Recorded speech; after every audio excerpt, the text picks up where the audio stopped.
নিজৰ গাড়ীলৈ যাবৰ বাবে অনুৰোধ জনোৱা হ'ল। ধন্যবাদ।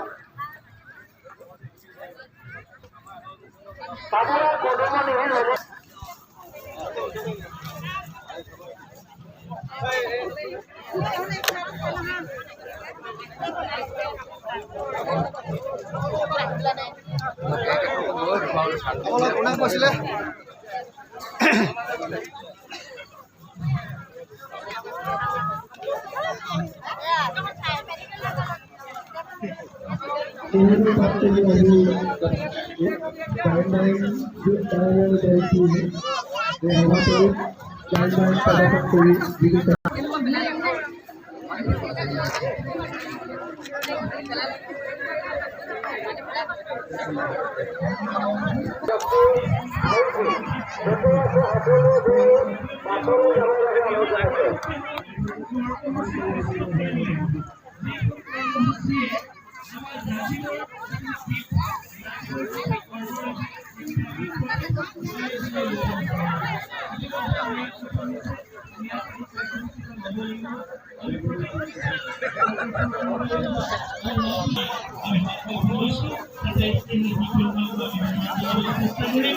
আৰু পৰৱৰ্তী গোটেই সময়খিনি আমি এজনকৈ প্ৰতিটো গীতৰ প্ৰতিযোগিতাখিনি আমি প্ৰতিখন জিলাই আমি পাতিবলৈ আমি চেষ্টা কৰিম আৰু গীতখিনিক সংকলন আকাৰে আমি প্ৰকাশ কৰাৰ চেষ্টা কৰিম।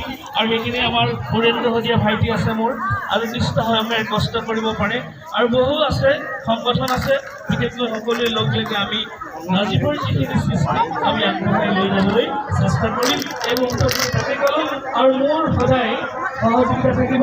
মই দেহে কেহে মই এই সহায় আগবঢ়াবলৈ চেষ্টা কৰিম আৰু মোৰ এই চমৰ বক্তব্যই যাতে আপোনালোকক যদি এতিয়া আমাৰ মাজত উপস্থিত হৈছেহি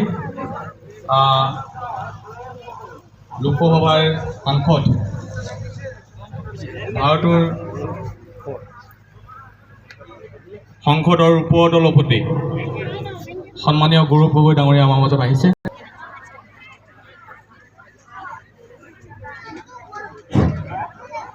নমস্কাৰ। আজি প্ৰয়াত ৰাজীৱ শদিয়াৰ নামত আয়োজিত স্মৃতি চাৰণ সভাত উপস্থিত থকা মোৰ শ্ৰদ্ধাৰ আইসকল, বয়োজ্যেষ্ঠসকল, বিভিন্ন অনুষ্ঠানৰ পৰা অহা সমাজ সেৱকসকল,